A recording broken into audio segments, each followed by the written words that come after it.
Glen Dec, Time Well Wasted, Episode 7. Holiday Watches, What to Bring, What to Leave Behind.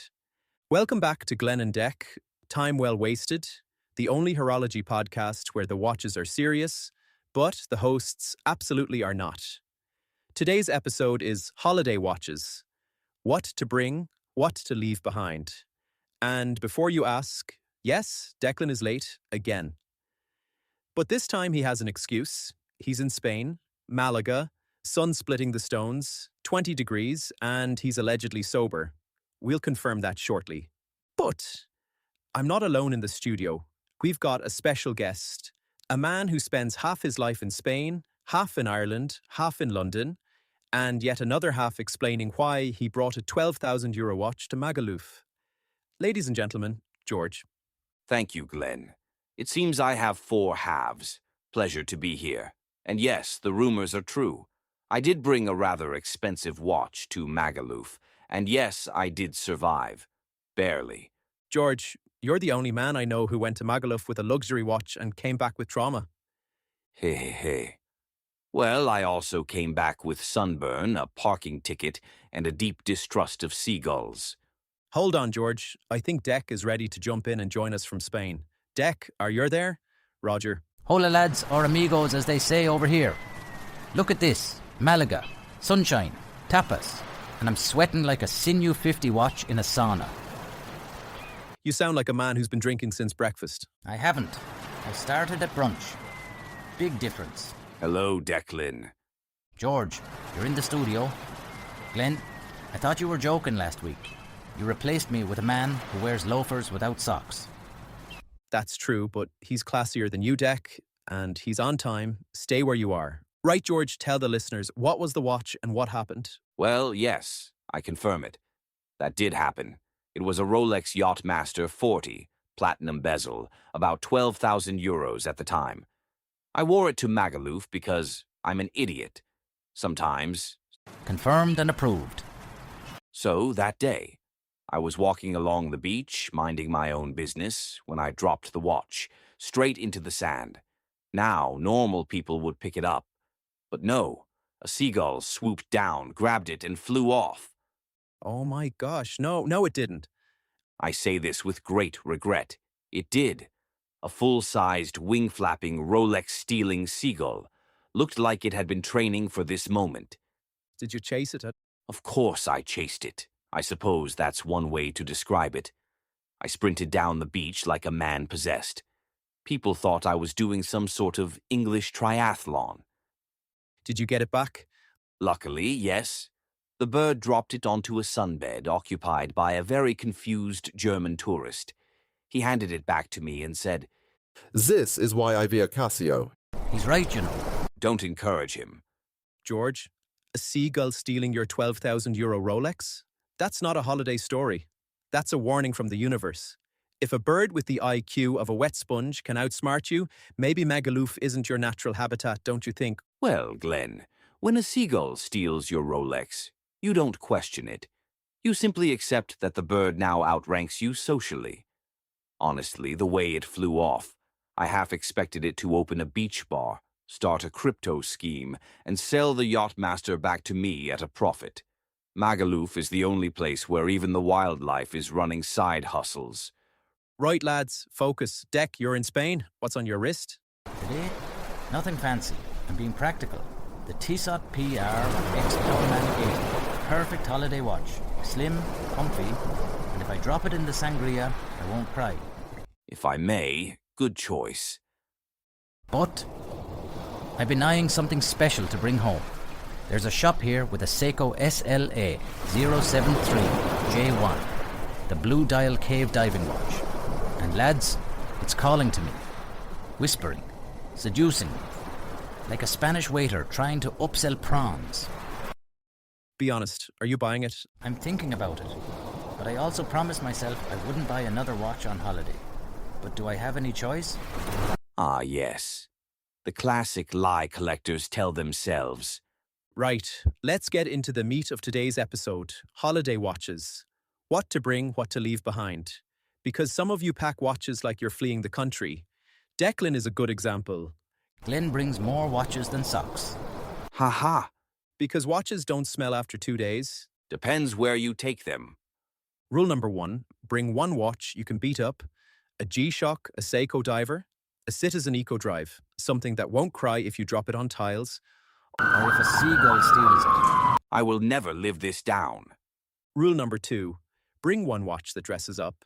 You'll go out for dinner. You'll want to look respectable. A Baltic MR01, a Hamilton Jazzmaster, a Mido Baroncelli, all are perfect choices. I agree. Rule number 3, do not bring your grail. If you're thinking, should I bring my €12,000 Rolex to Magaluf? The answer is, only if you want to star in a documentary called The Man Who Made Terrible Decisions. Very funny. Rule number 4, 2 watches is enough. 3 if you're a degenerate. 4 if you're Dec. I brought 5. Give me a second. The sun's in my eyes. You're sick. I do have a holiday watch tip. Never wear a watch in the pool. Not because of water resistance, but because people will ask you what time it is, and you'll have to talk to them. Right, what was that? Moving on. George, that joke was so dry it needs moisturiser.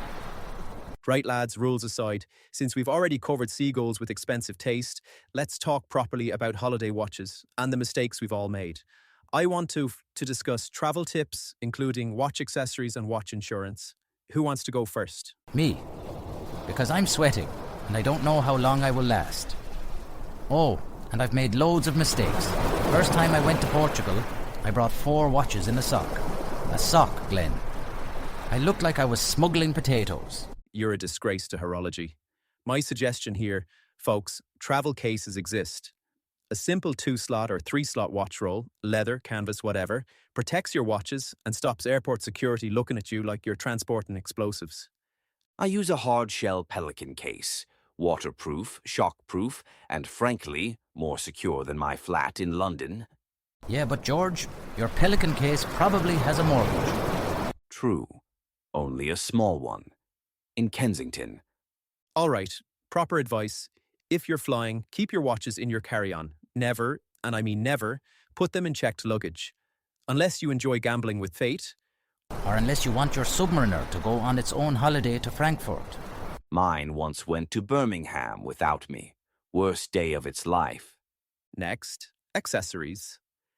Bring a microfiber cloth, a spring bar tool, 1 spare strap, and a small zip bag for sand, sweat, sunscreen, all the things that ruin a watch faster than Dec ruins a diet. Hey, don't be mean. I'm on a Mediterranean diet. Seafood, olive oil, and whatever this cocktail is. That's not a cocktail, that's a health hazard. And if you're traveling with anything over €1,000, get insurance. Most policies cover theft, loss, and accidental damage. Some even cover bird-related incidents. Do they actually? They do now. I wrote a very strongly worded email. Imagine being the insurance guy reading that. Client claims Rolex was stolen by seagull. He'd think you were hallucinating. I know that watch insurance is a thing in the UK, but in Ireland, things are not as simple. George, since you're the only man here who's actually filed a claim involving a Rolex and a seagull, what's the story with watch insurance in the UK? Because in Ireland, half the time you tell them you own more than 2 watches, and they look at you like you're laundering money. In the UK, it's fairly straightforward. You list the watch, give them the value, and they charge you a premium that makes you question every life choice you've ever made. But at least they don't ask why you need more than 1 watch. They assume you're eccentric, not criminal. See, that's the difference. In Ireland, if you say, I've a collection, they go, a collection of what? You say watches, and they go, why? You say, because I like them, and they go, are you sure it's not for tax reasons? Whereas in the UK, they just nod politely and say, very good, sir, another one. We're used to people collecting things they don't need. Stamps, teapots, minor duchies. Yeah, but do they actually pay out? Usually, unless you tell them the watch was stolen by a bird. Then they put you on hold while they gather the entire office to laugh at you. Fair enough. But to be fair to them, they did eventually approve it. I had the watch repaired at their cost. Apparently, avian interference is now a recognized risk category. Only you could change the insurance industry by being mugged by a seagull. Right, George? Wrist check. What are you wearing today? Hold on. Is that a Ulysses Nardine freak? It is indeed. The automatic blue. 43 millimeters of pure nautical madness. Madness is right. George, that watch looks like someone dismantled a spaceship and rebuilt it after 3 pints. There's no crown, no hands. It's not a watch. It's a science project. That's the charm. It tells the time using the movement itself. Very elegant. Elegant. It looks like the kind of thing a Bond villain checks before detonating something. You don't read the time on that. You negotiate with it. Well, I like a bit of engineering on the wrist. Engineering? George, that thing has more moving parts than Declan's excuses. If I wore that in Dublin, someone would ask me if it controls the luas. At least it's original. Oh, it's original, all right. It's the only watch I've ever seen where the dial looks like it's trying to escape. Lads, did you forget about me? Glen, what was your worst holiday nightmare? My worst one? Zanzibar. I wore a leather-strap dress watch in 32-degree heat. By day 3, the strap smelled like a gym bag full of regrets. I once jumped into a pool wearing a vintage dress watch. Forgot it wasn't water resistant. It fogged up so badly it looked like it was vaping. You jumped or were you pushed? Pushed? Glen, if someone pushed me, there'd be screaming and a court case. No, I jumped. Some of us like to ruin our own lives without assistance. Gentlemen, I'm starting to understand why this podcast is called Time Well Wasted. Ha ha. Right, folks? That's episode 7. Holiday watches, what to bring, what to leave behind, and why seagulls are the natural enemy of luxury horology. I'm off to buy that Seiko before someone else does. And I'm off to buy bird repellent. And I'll be in the lavatory should anyone require me. Before we go, George, you've been watching Horology Guide, haven't you? I have indeed. Excellent videos. Informative, entertaining, and surprisingly accurate, considering you two present this podcast. I follow the channel, and I recommend everyone else does as well. Look at that. We've converted an Englishman. Miracles do happen. So, before we wrap up again, next week's episode is going to be a good one. We're diving into the watches we regret selling and the ones we should have sold sooner. We'll talk about emotional attachment, bad decisions, panic selling, and why Declan once traded a perfectly good diver for a smartwatch he used for, what was it, Dec? 2 weeks. Then I lost the charger. Exactly. So next week, expect heartbreak, stupidity, and a few lessons learned the hard way. And Dec will be back in the studio, sunburned, hungover, and hopefully not robbed by wildlife. No promises. On Monday, I'm off for a soccer match Sevilla, Real Sociedad.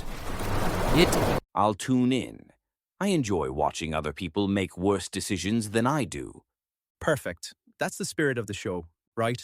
Thanks for listening. We'll see you next week on Glen Dec. Time well wasted, where time is precious, and we waste it for you. Adios, caballeros. Thank you very much, gentlemen, for having me here. No probs. George, let's check out our watches now. Dec, I think you mispronounced that. You take it easy and come back next week. See you, everyone.